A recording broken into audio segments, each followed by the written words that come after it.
To attempt an understanding of Muad'Dib without understanding his mortal enemies, the Harkonnens, is to attempt seeing truth without knowing falsehood. It is the attempt to see the light without knowing darkness. It cannot be. From Manual of Muad'Dib by the Princess Irulan.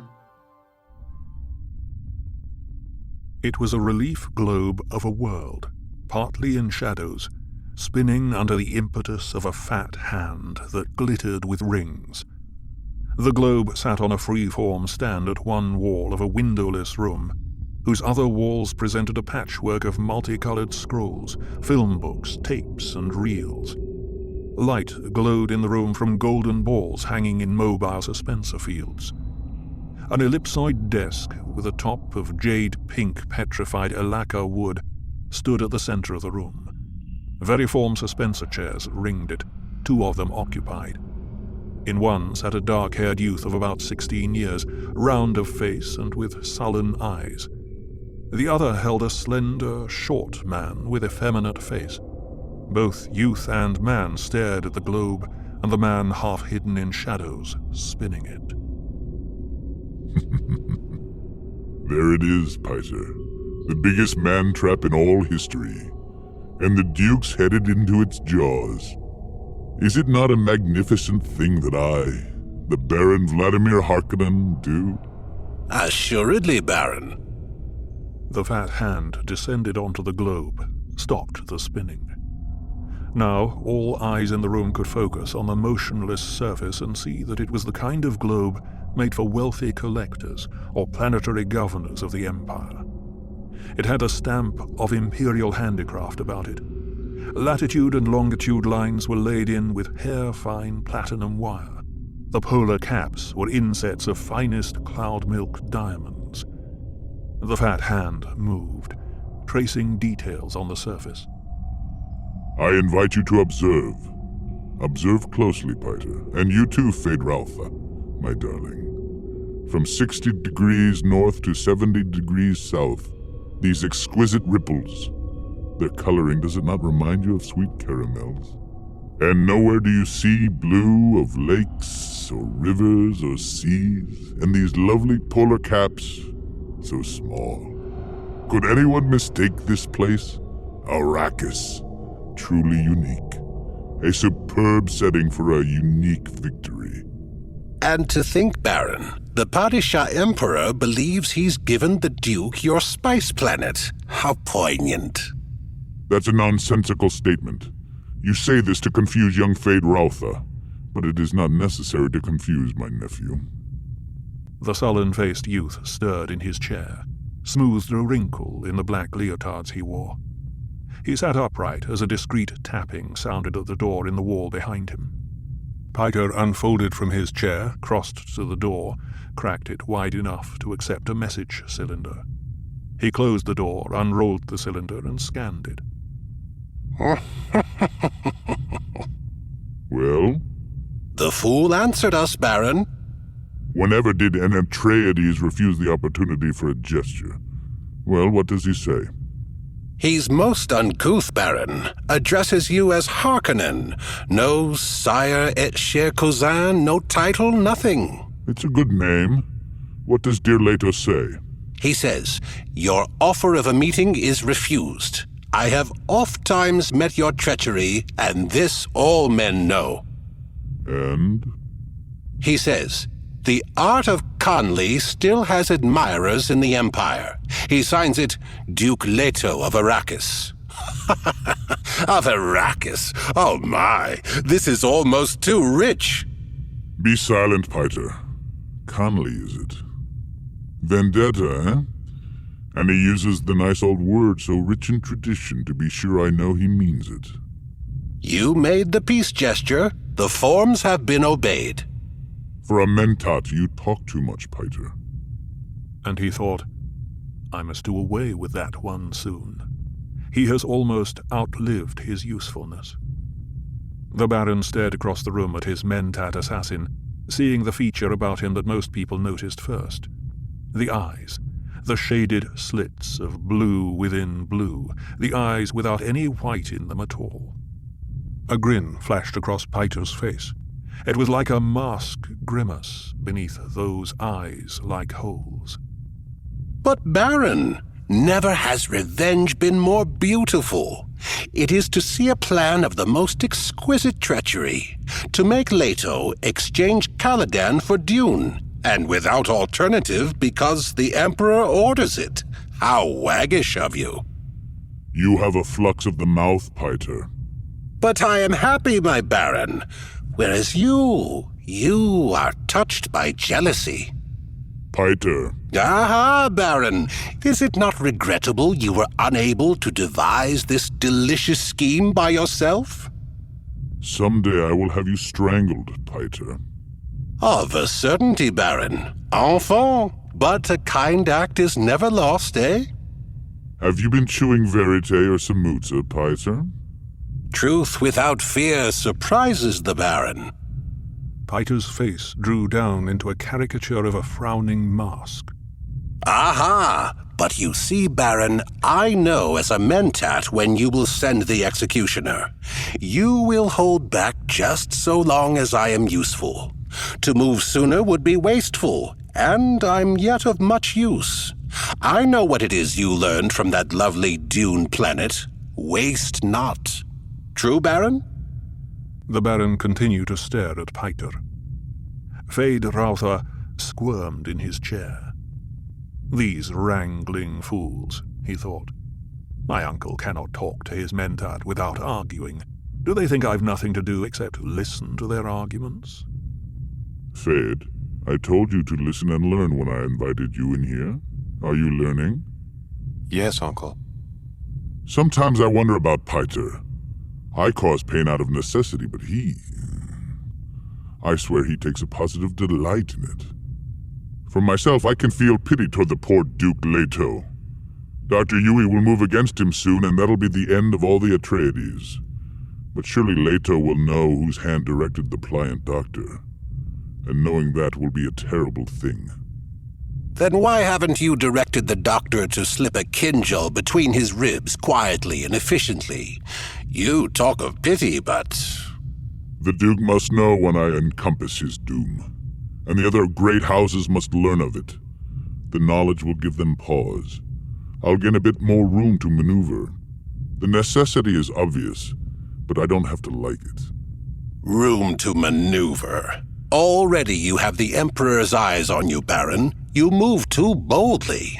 One day the Emperor will send a legion or two of his Sardaukar down here onto Gaiety Prime, and that'll be an end to the Baron Vladimir Harkonnen. You'd like to see that, wouldn't you, Piter? You'd enjoy seeing the core of Sardaukar pillage through my cities and sack this castle. You'd truly enjoy that. Does the Baron need to ask? You should have been a Bashar of the core. You're too interested in blood and pain. Perhaps I was too quick with my promise of the spoils of Arrakis.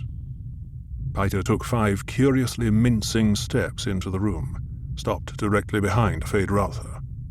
There was a tight air of tension in the room, and the youth looked up at Piter with a worried frown. Do not toy with Piter, Baron. You promised me the Lady Jessica. You promised her to me. For what, Piter? For pain? Piter stared at him, dragging out the silence. Feyd-Rautha moved his suspensor chair to one side. Uncle, do I have to stay? You said you'd... My darling Feyd-Rautha grows impatient. Patience, Feyd. What of the Dukeling, the child Paul, my dear Piter? The trap will bring him to you, Baron. That's not my question. You'll recall that you predicted the Bene Gesserit witch would bear a daughter to the Duke.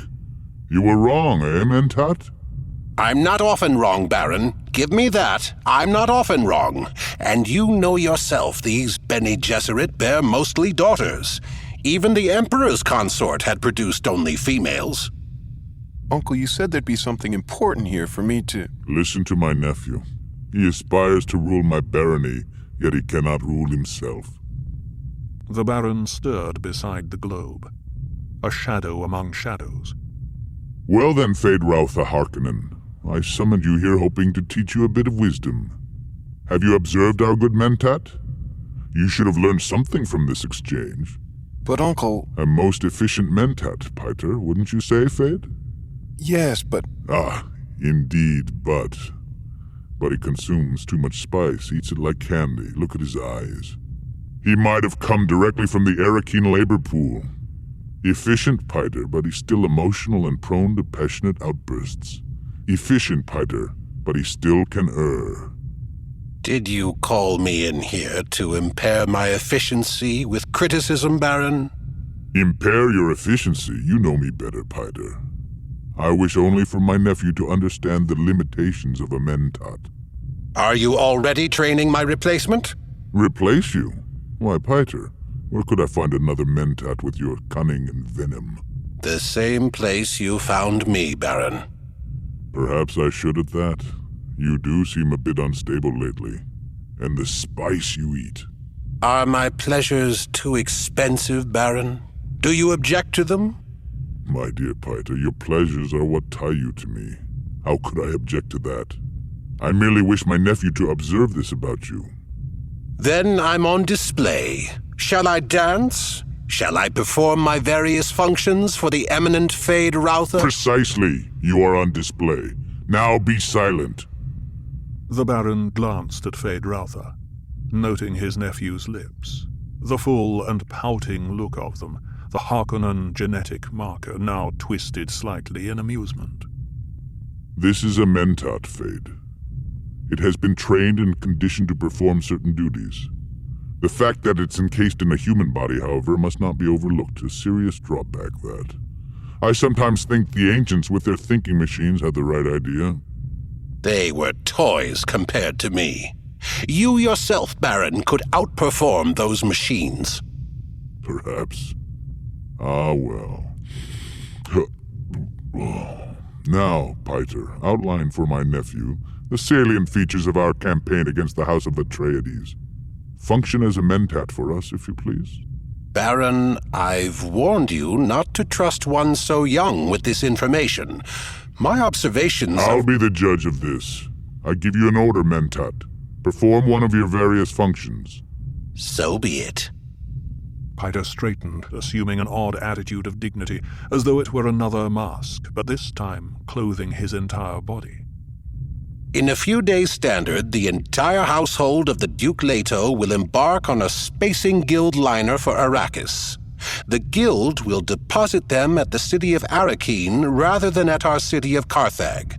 The Duke's mentat, Thufir Hawat, will have concluded rightly that Arrakeen is easier to defend. Listen carefully, Fade. Observe the plans within plans within plans. Fade Routher nodded, thinking, this is more like it. The old monster is letting me in on secret things at last. He must really mean me to be his heir. There are several tangential possibilities. I indicate that House Atreides will go to Arrakis. We must not, however, ignore the possibility the Duke has contracted with the Guild to remove him to a place of safety outside the system. Others in like circumstances have become renegade houses, taking family atomics and shields and fleeing beyond the Imperium. The Duke's too proud a man for that. It is a possibility. The ultimate effect for us would be the same, however. No, it would not. I must have him dead and his line ended. That's the high probability. There are certain preparations that indicate when a house is going renegade. The Duke appears to be doing none of these things. So, get on with it, Piter. At Arrakeen, the Duke and his family will occupy the residency, lately the home of Count and Lady Fenring. The ambassador to the smugglers. Ambassador to what? Your uncle makes a joke. He calls Count Fenring ambassador to the smugglers, indicating the Emperor's interest in smuggling operations on Arrakis. Fade Routher turned a puzzled stare on his uncle. Why? Don't be so dense, Fade. As long as the Guild remains effectively outside Imperial control, how could it be otherwise? How else could spies and assassins move about? Fade Routher's mouth made a soundless "oh." We've arranged diversions at the residency. There'll be an attempt on the life of the Atreides heir, an attempt which could succeed. Piter, you indicated that... I indicated accidents can happen, and the attempt must appear valid. Ah, but the lad has such a sweet young body. Of course he's potentially more dangerous than the father.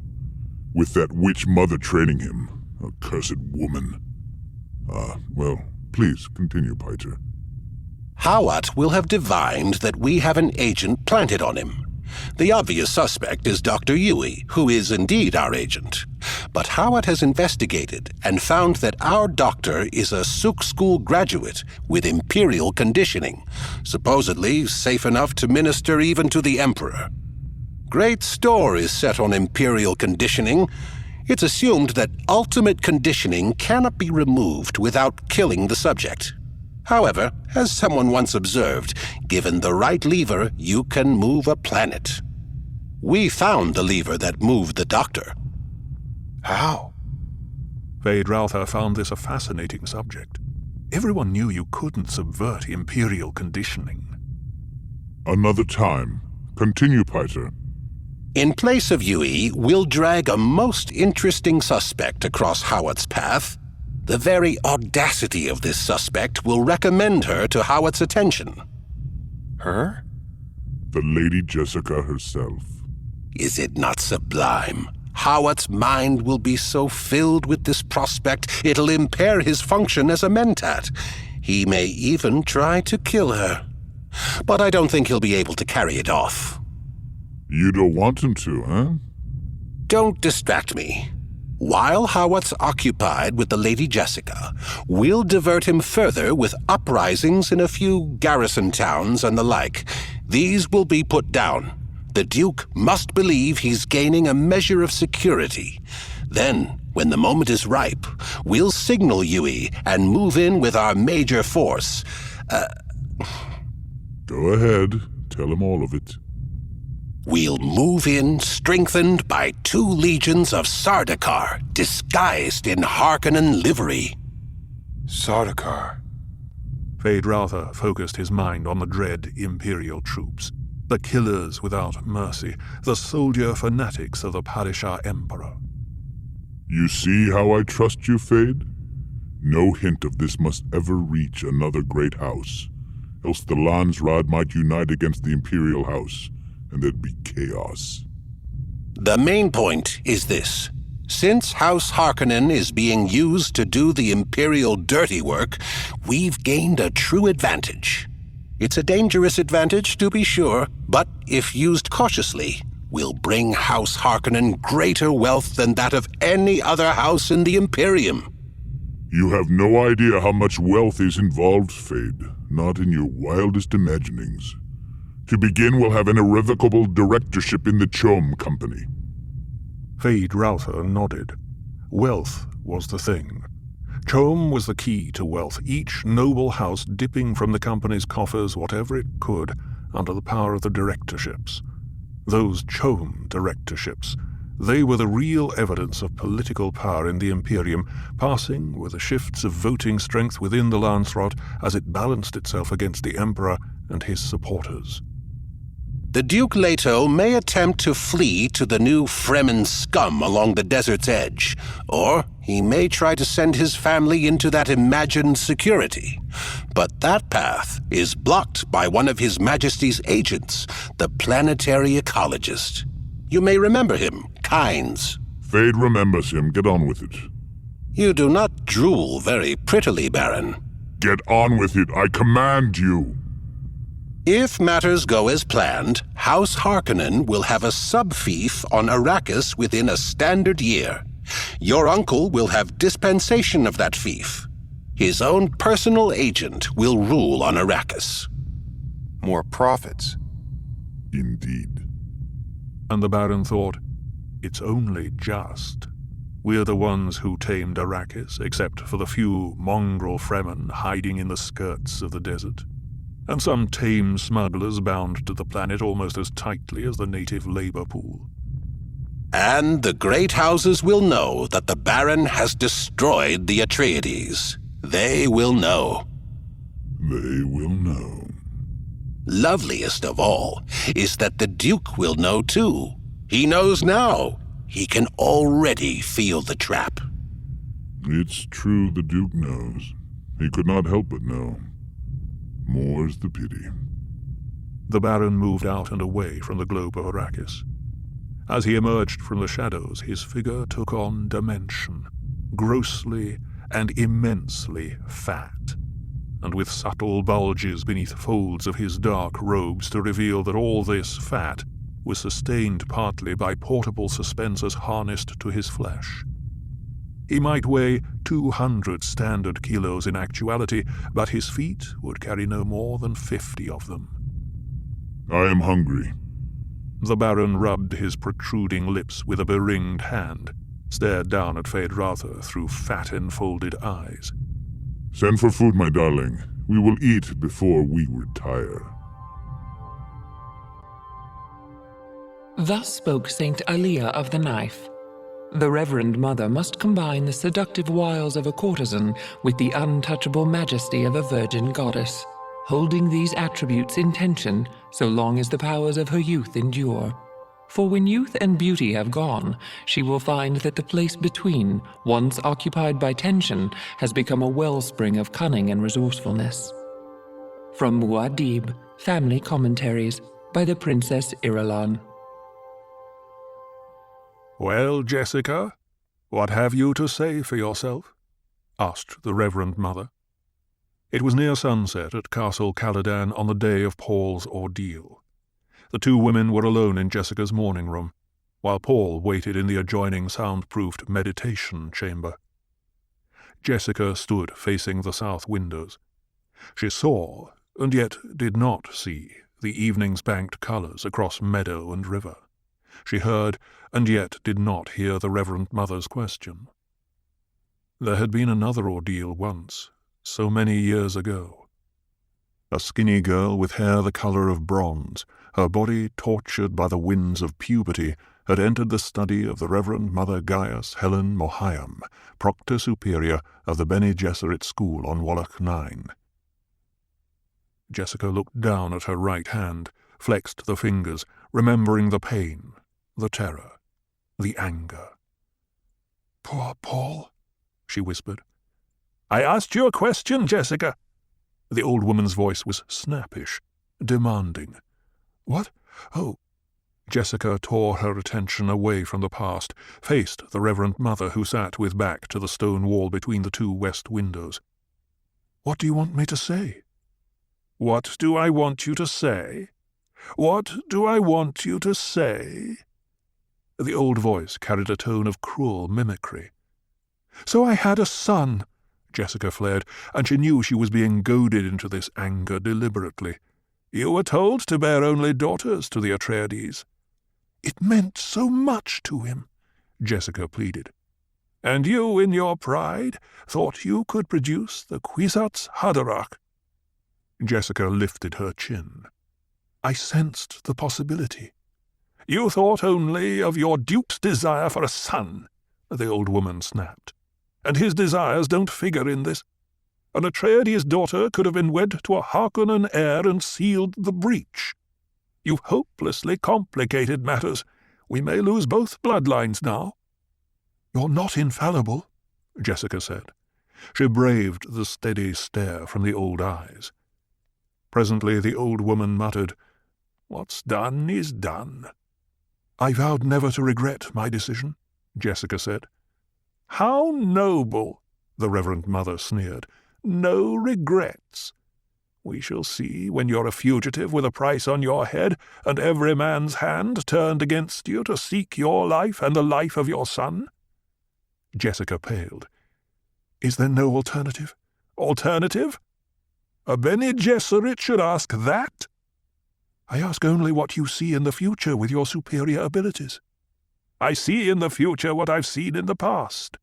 You well know the pattern of our affairs, Jessica.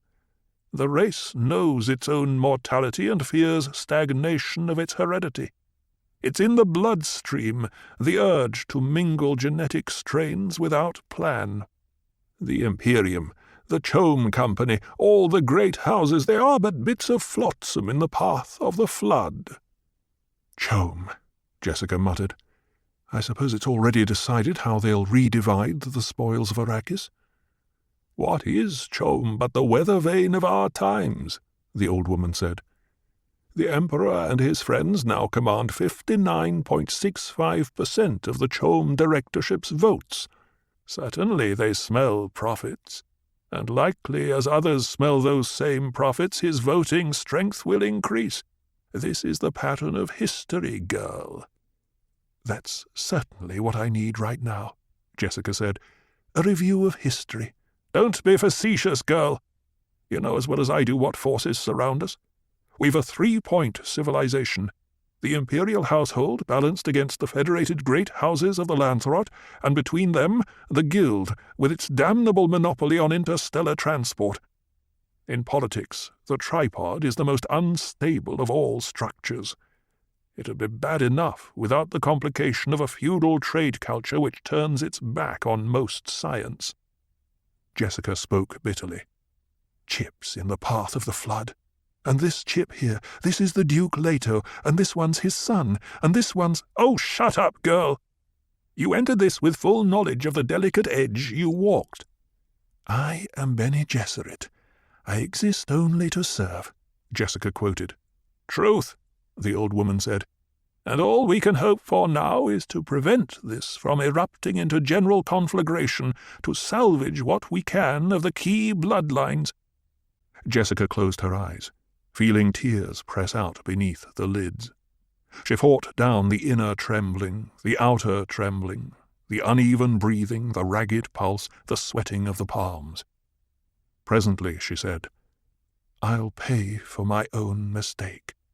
"And your son will pay with you." "I'll shield him as well as I'm able."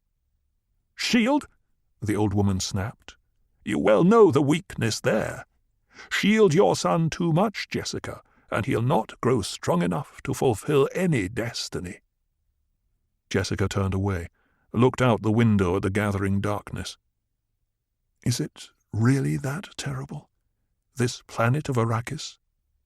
"Bad enough, but not all bad. The Missionaria Protectiva has been in there and softened it up somewhat." The Reverend Mother heaved herself to her feet, straightened a fold in her gown. "Call the boy in here. I must be leaving soon." "Must you?" The old woman's voice softened. "Jessica, girl, I wish I could stand in your place and take your sufferings, but each of us must make her own path." "I know." "You're as dear to me as any of my own daughters, but I cannot let that interfere with duty." "I understand the necessity." "What you did, Jessica, and why you did it, we both know. But kindness forces me to tell you there's little chance your lad will be the Bene Gesserit totality. You mustn't let yourself hope too much." Jessica shook tears from the corners of her eyes. It was an angry gesture. "You make me feel like a little girl again, reciting my first lesson." She forced the words out. "Humans must never submit to animals." A dry sob shook her. In a low voice she said, "I've been so lonely." "It should be one of the tests," the old woman said. "Humans are almost always lonely. Now summon the boy. He's had a long, frightening day, but he's had time to think and remember, and I must ask the other questions about these dreams of his." Jessica nodded, went to the door of the meditation chamber, opened it. "Paul, come in now, please." Paul emerged with a stubborn slowness. He stared at his mother as though she were a stranger. Wariness veiled his eyes when he glanced at the Reverend Mother, but this time he nodded to her, the nod one gives an equal. He heard his mother close the door behind him. "Young man," the old woman said, "let's return to this dream business." "What do you want?" "Do you dream every night?" "Not dreams worth remembering." I can remember every dream, but some are worth remembering and some aren't. How do you know the difference?" "I just know it." The old woman glanced at Jessica, back to Paul. "What did you dream last night? Was it worth remembering?" "Yes." Paul closed his eyes. "I dreamed a cavern, and water, and a girl there, very skinny with big eyes. Her eyes are all blue, no whites in them. I talk to her and tell her about you, about seeing the Reverend Mother on Caladan." Paul opened his eyes. "And the thing you tell this strange girl about seeing me? Did it happen today?" Paul thought about this, then, "Yes. I tell the girl you came and put a stamp of strangeness on me." "Stamp of strangeness?" The old woman breathed, and again she shot a glance at Jessica, returned her attention to Paul. "Tell me truly now, Paul, do you often have dreams of things that happen afterward exactly as you dreamed them?" "Yes. And I've dreamed about that girl before." "Oh. You know her?" "I will know her." "Tell me about her." Again Paul closed his eyes. "We're in a little place in some rocks where it's sheltered. It's almost night, but it's hot, and I can see patches of sand out of an opening in the rocks. We're waiting for something, for me to go meet some people. And she's frightened, but trying to hide it from me, and I'm excited. And she says, 'Tell me about the waters of your home world, Usul.'" Paul opened his eyes.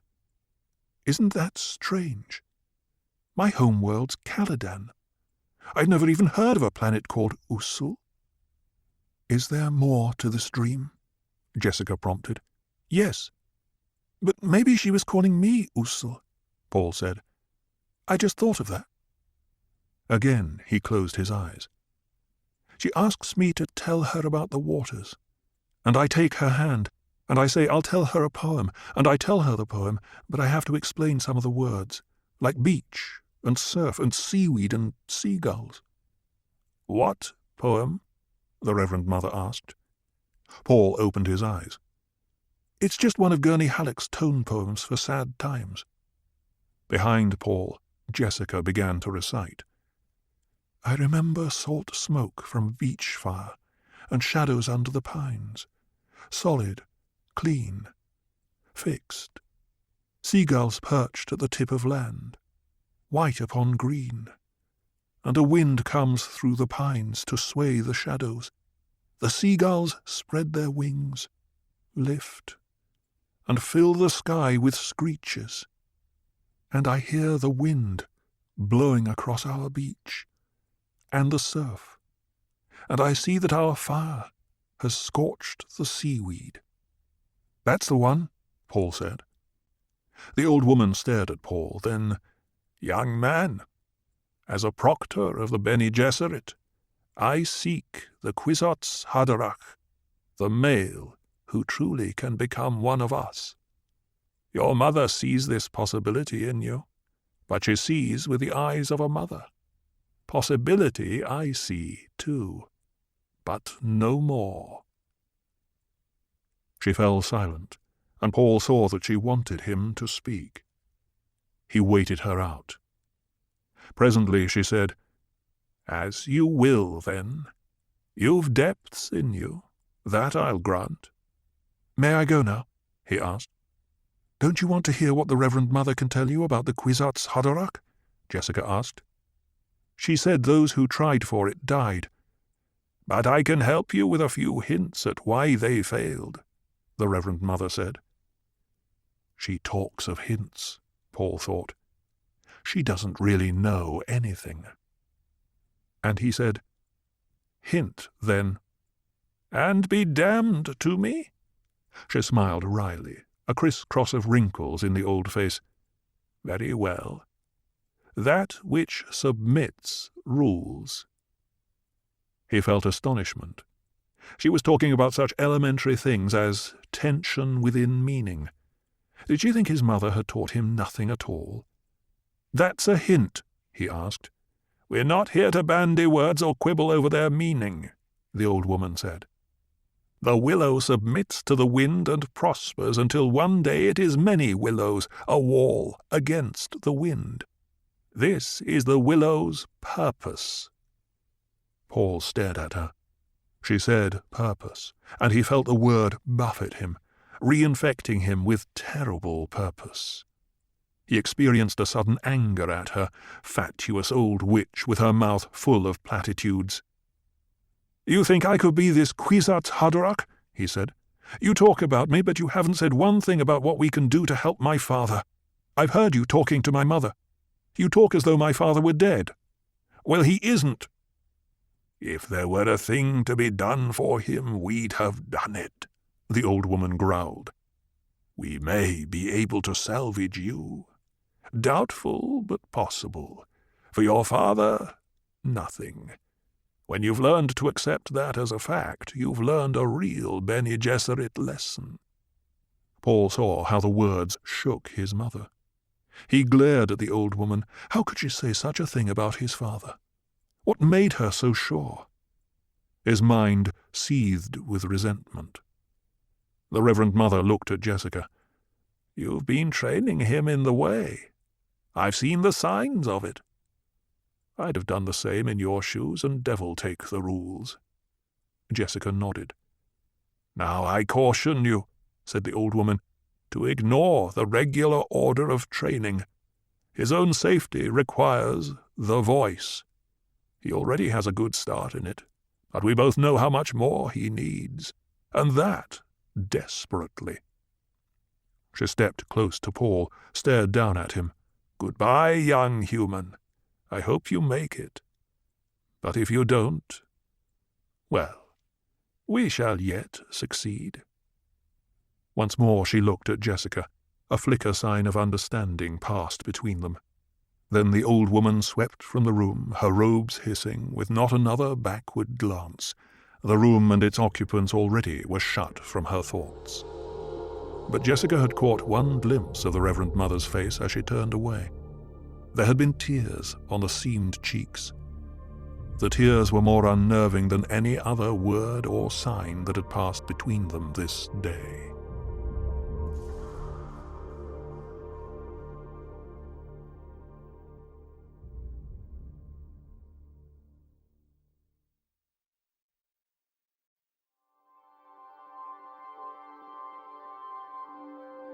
You have read that Muad'Dib had no playmates his own age on Caladan. The dangers were too great. But Muad'Dib did have wonderful companion teachers. There was Gurney Halleck, the troubadour warrior. You will sing some of Gurney's songs as you read along in this book. There was Thufir Hawat, the old Mentat master of assassins, who struck fear even into the heart of the Padishah Emperor. There were Duncan Idaho, the sword master of the Ginnars, Dr. Wellington Huey, a name black in treachery but bright in knowledge, the Lady Jessica, who guided her son in the Bene Gesserit way, and of course the Duke Leto, whose qualities as a father have long been overlooked. From A Child's History of Muad'Dib by the Princess Irulan. Thufir Hawat slipped into the training room of Castle Caladan, closed the door softly. He stood there a moment, feeling old and tired and storm-leathered. His left leg ached where it had been slashed once in the service of the old Duke. 3 generations of them now, he thought. He stared across the big room, bright with the light of noon pouring through the skylights, saw the boy seated with back to the door, intent on papers and charts spread across an L table. How many times must I tell that lad never to settle himself with his back to a door? Hawat cleared his throat. Paul remained bent over his studies. A cloud shadow passed over the skylights. Again, Hawat cleared his throat. Paul straightened, spoke without turning. "I know. I'm sitting with my back to a door." Hawat suppressed a smile, strode across the room. Paul looked up at the grizzled old man who stopped at a corner of the table. Hawat's eyes were 2 pools of alertness in a dark and deeply seamed face. "I heard you coming down the hall, and I heard you open the door." "The sounds I make could be imitated." "I'd know the difference." He might at that, Howard thought. That witch mother of his is giving him the deep training, certainly. I wonder what her precious school thinks of that. Maybe that's why they've sent the old proctor here to whip our dear Lady Jessica into line. Howard pulled up a chair across from Paul, sat down facing the door. He did it pointedly, leaned back and studied the room. It struck him as an odd place suddenly, a stranger place with most of its hardware already gone off to Arrakis. A training table remained and a fencing mirror with its crystal prisms quiescent, the target dummy beside it patched and padded, looking like an ancient foot soldier maimed and battered in the wars. There stand I, Howard thought. Thufir, what are you thinking? Howard looked at the boy. I was thinking we'll all be out of here soon and likely never see the place again. Does that make you sad? Sad? Nonsense. Parting with friends is a sadness. A place is only a place. Howard glanced at the charts on the table. And Arrakis is just another place. Did my father send you up to test me? Howard scowled. The boy had such observing ways about him. He nodded. You were thinking it'd been nicer if he'd come up himself, but you must know how busy he is. He'll be along later.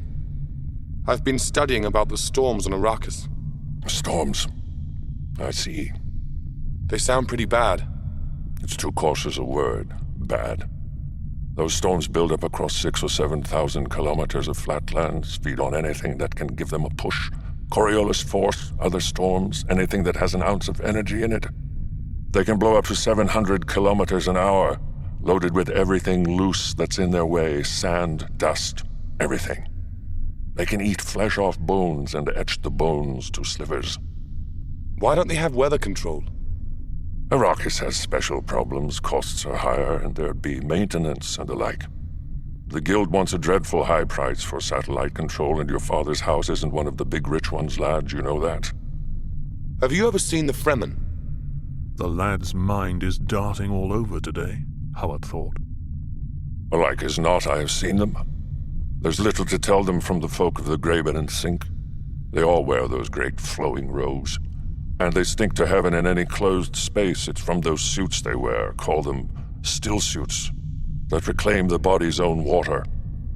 Paul swallowed, suddenly aware of the moisture in his mouth, remembering a dream of thirst.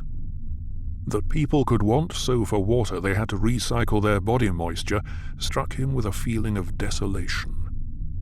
Water's precious there.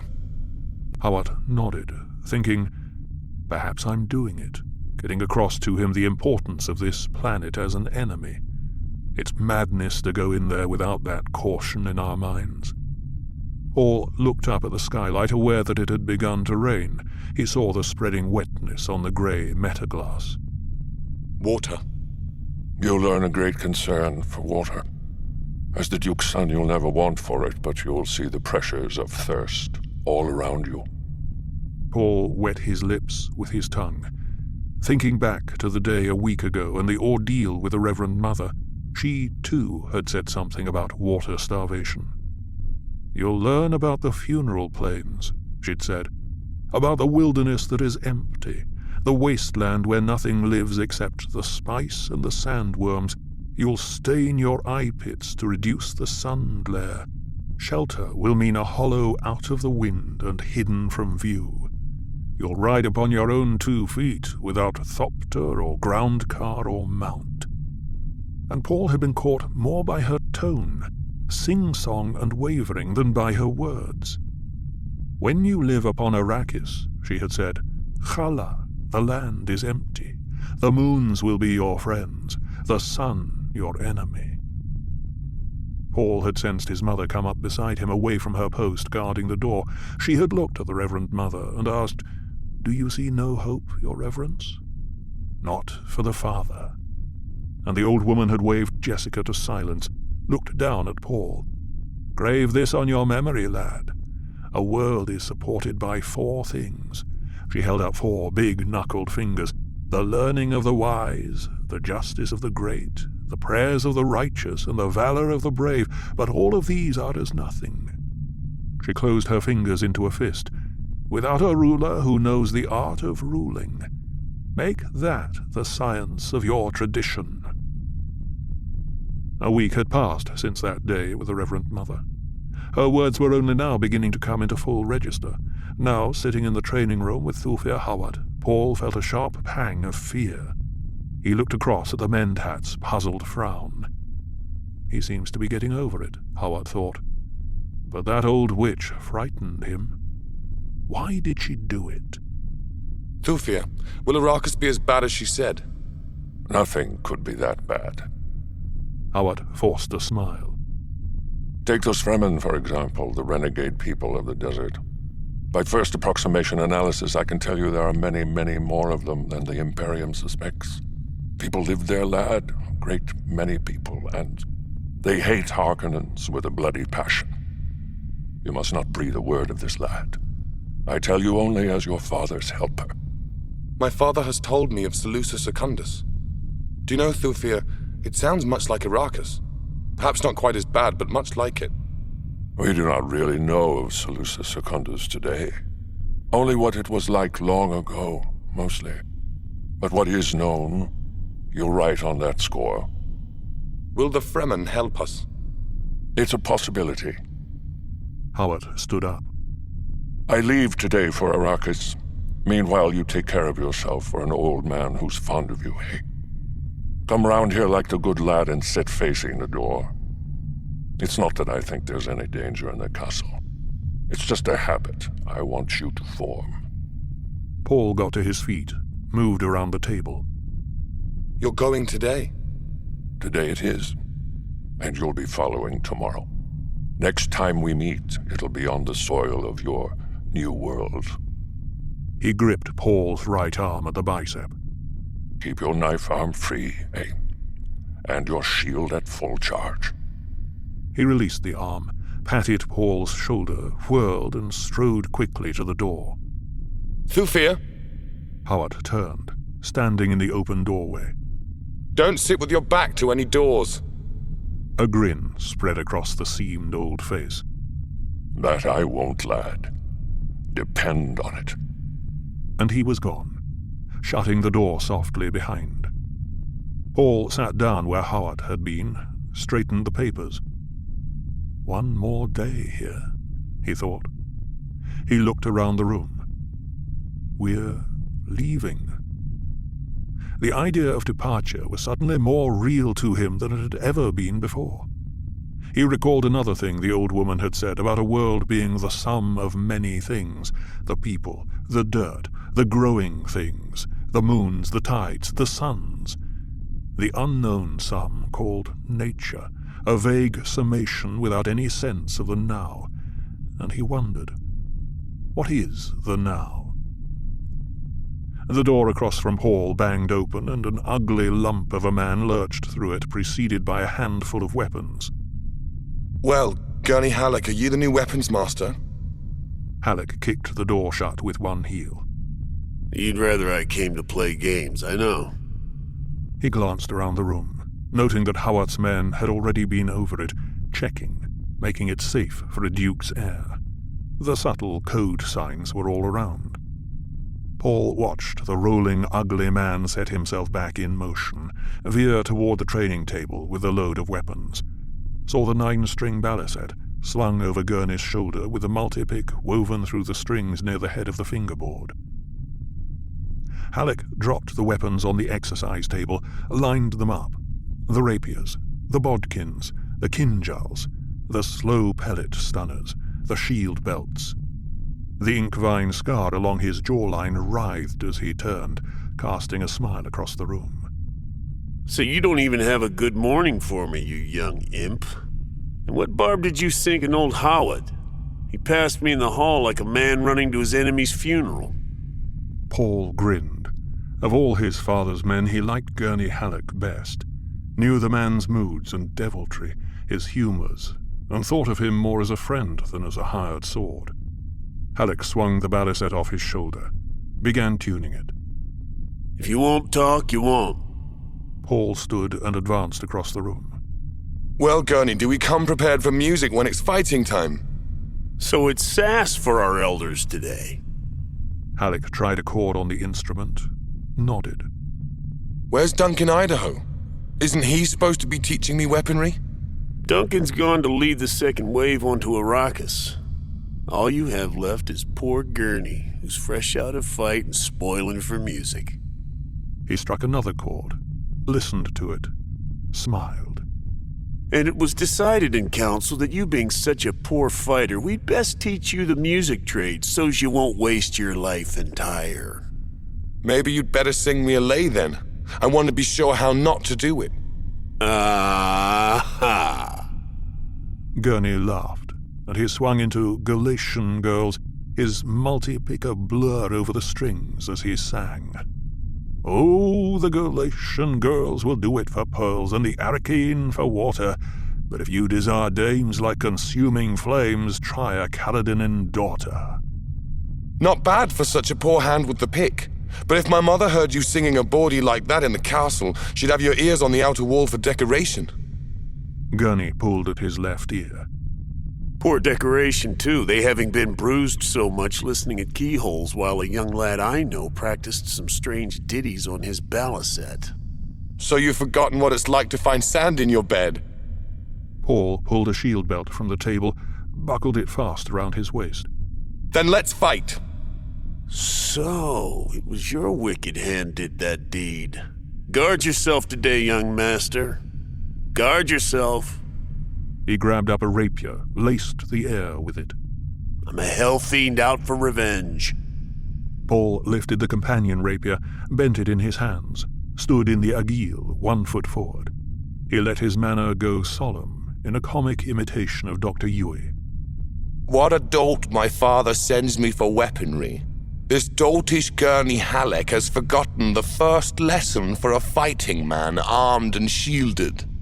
Paul snapped the force button at his waist, felt the crinkled skin tingling of the defensive field at his forehead and down his back, heard external sounds take on characteristic shield-filtered flatness. In shield fighting, one moves fast on defense, slow on attack. Attack has the sole purpose of tricking the opponent into a misstep, setting him up for the attack sinister. The shield turns the fast blow, admits the slow kinjal. Paul snapped up the rapier, feinted fast, and whipped it back for a slow thrust, timed to enter a shield's mindless defenses. Halleck watched the action, turned at the last minute to let the blunted blade pass his chest. Speed, excellent. But you were wide open for an underhanded counter with a slip tip. Paul stepped back, chagrined. I should whap your backside for such carelessness. He lifted a naked kinjal from the table and held it up. This in the hand of an enemy can let out your life's blood. You're an apt pupil, none better, but I've warned you that not even in play do you let a man inside your guard with death in his hand. I guess I'm not in the mood for it today. Mood? What has mood to do with it? You fight when the necessity arises, no matter the mood. Mood's a thing for cattle or making love or playing the balisette. It's not for fighting. I'm sorry, Gurney. You're not sorry enough. Halleck activated his own shield, crouched with kinjal outthrust in left hand, the rapier poised high in his right. Now I say guard yourself for true! He leaped high to one side, then forward, pressing a furious attack. Paul fell back, parrying. He felt the field crackling as shield edges touched and repelled each other, sensed the electric tingling of the contact along his skin. What's gotten into Gurney? He asked himself. He's not faking this. Paul moved his left hand, dropped his bodkin into his palm from its wrist sheath.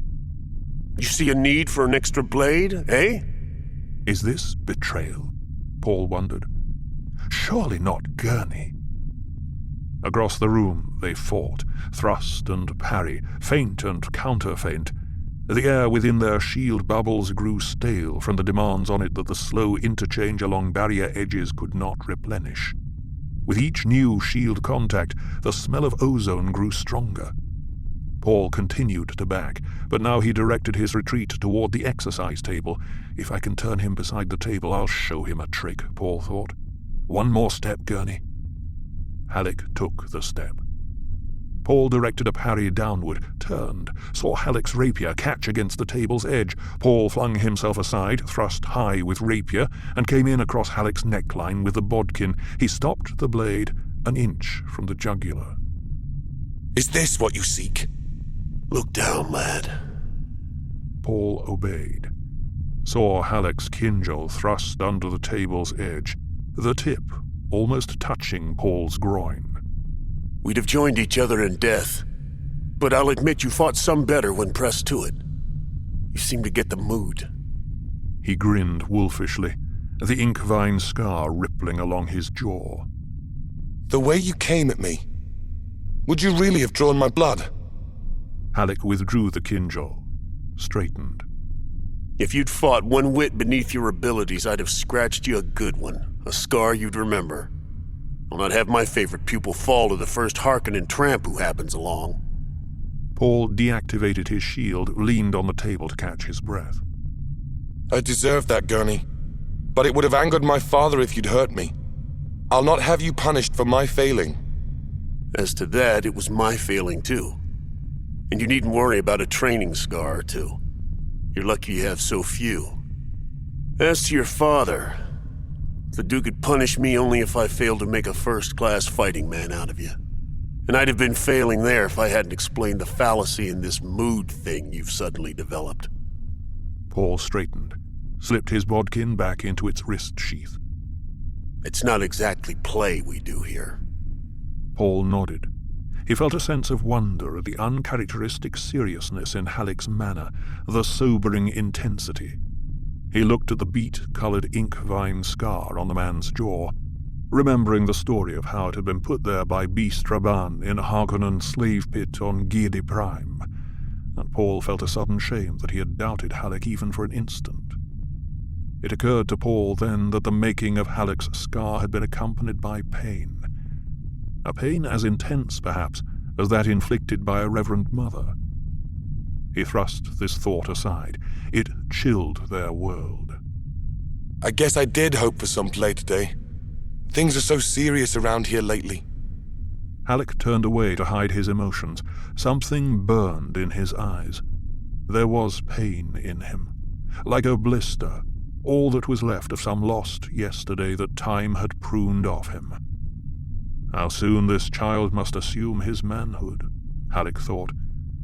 How soon he must read that form within his mind, that contract of brutal caution to enter the necessary fact on the necessary line. Please list your next of kin. Halleck spoke without turning. I sense the play in you, lad, and I'd like nothing better than to join in it. But this no longer can be play. Tomorrow we go to Arrakis. Arrakis is real. The Harkonnens are real. Paul touched his forehead with his rapier blade held vertical. Halleck turned, saw the salute, and acknowledged it with a nod. He gestured to the practice dummy. Now, we'll work on your timing. Let me see you catch that thing sinister. I'll control it from over here where I can have a full view of the action, and I warn you, I'll be trying new counters today. There's a warning you'd not get from a real enemy. Paul stretched up on his toes to relieve his muscles. He felt solemn with a sudden realization that his life had become filled with swift changes. He crossed to the dummy, slapped the switch on its chest with his rapier tip, and felt the defensive field forcing his blade away. "En garde!" Halleck called, and the dummy pressed the attack. Paul activated his shield, parried, and countered. Halleck watched as he manipulated the controls. His mind seemed to be in two parts, one alert to the needs of the training fight, and the other wandering in fly buzz. I'm the well-trained fruit tree, he thought, full of well-trained feelings and abilities, and all of them grafted onto me, all bearing for someone else to pick. For some reason he recalled his younger sister, her elfin face so clear in his mind. But she was dead now, in a pleasure house for Harkonnen troops. She had loved pansies. Or was it daisies? He couldn't remember. It bothered him that he couldn't remember. Paul countered a slow swing of the dummy, brought up his left hand en crottissé. The clever little devil, Halleck thought, intent now on Paul's interweaving hand motions. He's been practicing and studying on his own. That's not Duncan's style, and it's certainly nothing I've taught him. This thought only added to Halleck's sadness. I'm infected by mood, he thought, and he began to wonder about Paul, if the boy ever listened fearfully to his pillow throbbing in the night. If wishes were fishes, we'd all cast nets, he murmured. It was his mother's expression, and he always used it when he felt the blackness of tomorrow on him. Then he thought what an odd expression that was, to be taking to a planet that had never known seas or fishes.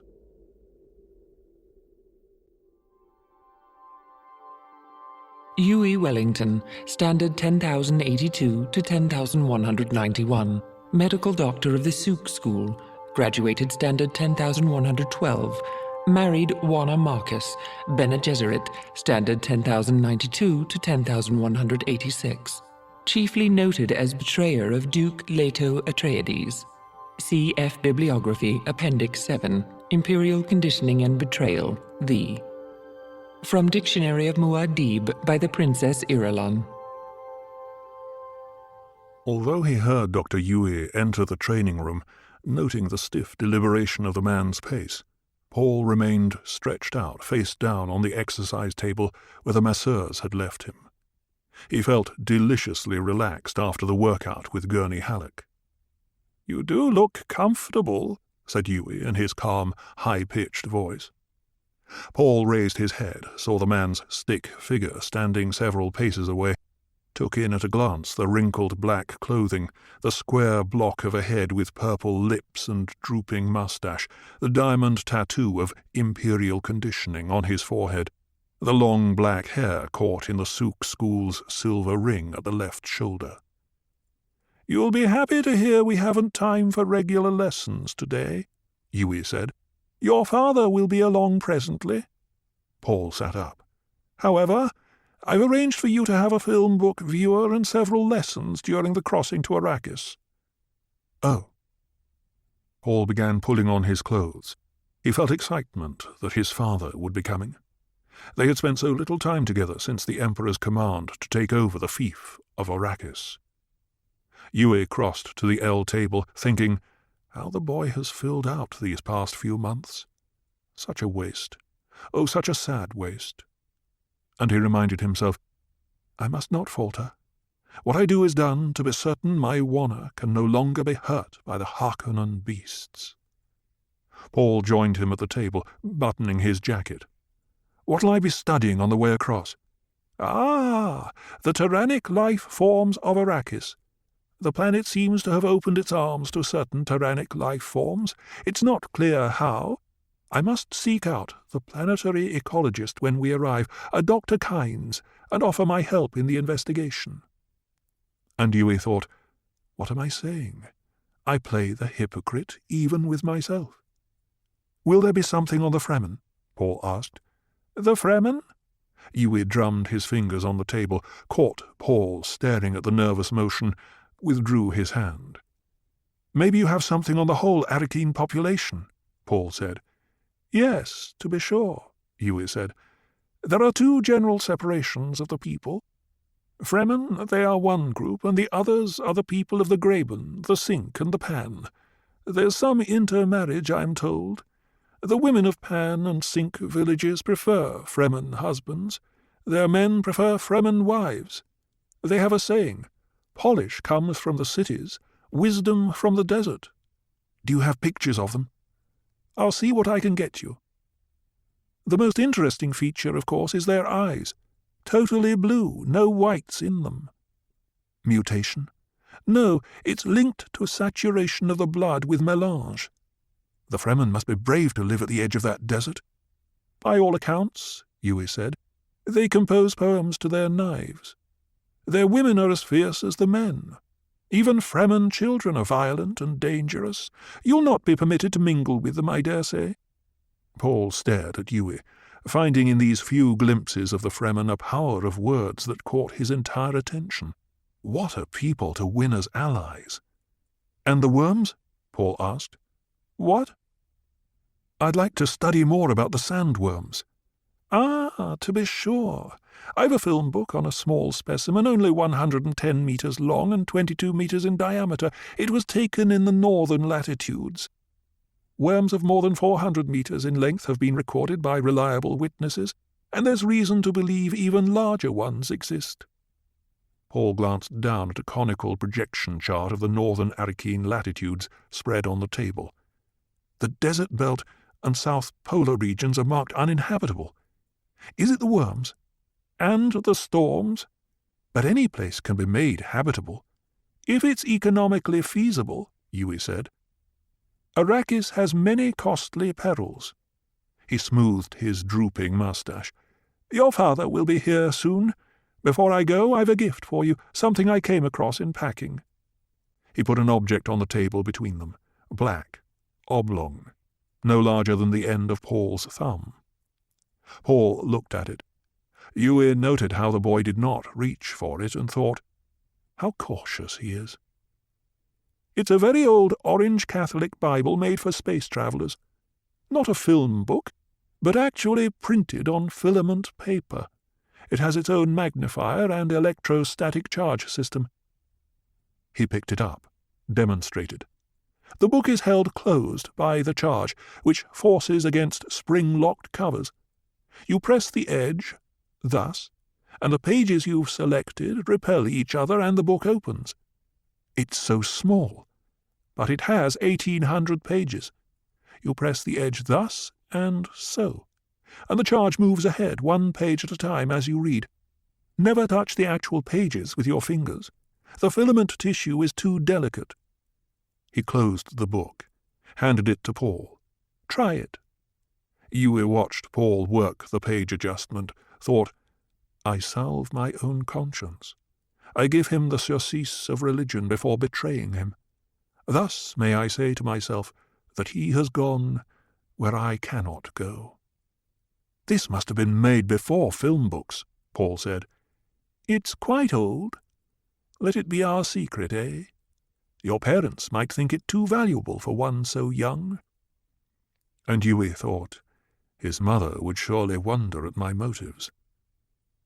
"Well," Paul closed the book, held it in his hand, "if it's so valuable—" "Indulge an old man's whim," Yui said.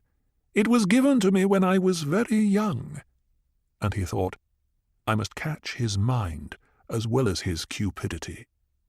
"Open it to 467 Kalima, where it says, 'From water does all life begin.' There's a slight notch on the edge of the cover to mark the place." Paul felt the cover, detected 2 notches, one shallower than the other. He pressed the shallower one, and the book spread open on his palm, its magnifier sliding into place. "Read it aloud," Yui said. Paul wet his lips with his tongue, read, "Think you of the fact that a deaf person cannot hear. Then what deafness may we not all possess? What senses do we lack that we cannot see and cannot hear another world all around us? What is there around us that we cannot—" "Stop it!" Yui barked. Paul broke off, stared at him. Yui closed his eyes, fought to regain composure. What perversity caused the book to open at my Wanna's favourite passage? He opened his eyes, saw Paul staring at him. "Is something wrong?" Paul asked. "I'm sorry," Yui said. "That was my dead wife's favourite passage. It's not the one I intended you to read. It brings up memories that are painful." "There are 2 notches," Paul said. Of course, Yui thought. Wanna marked her passage. His fingers are more sensitive than mine and found her mark. It was an accident, no more. "You may find the book interesting," Yui said. "It has much historical truth in it, as well as good ethical philosophy." Paul looked down at the tiny book in his palm, such a small thing. Yet It contained a mystery. Something had happened while he read from it. He had felt something stir his terrible purpose. "Your father will be here any minute," Yui said. "Put the book away and read it at your leisure." Paul touched the edge of it as Yui had shown him. The book sealed itself. He slipped it into his tunic. For a moment there, when Yui had barked at him, Paul had feared the man would demand the book's return. "I thank you for the gift, Dr. Yui," Paul said, speaking formally. "It will be our secret. If there is a gift of favor you wish from me, please do not hesitate to ask." "I need for nothing," Yui said. And he thought, why do I stand here torturing myself, and torturing this poor lad, though he does not know it? Oi! Damn those Harkonnen beasts! Why did they choose me for their abomination?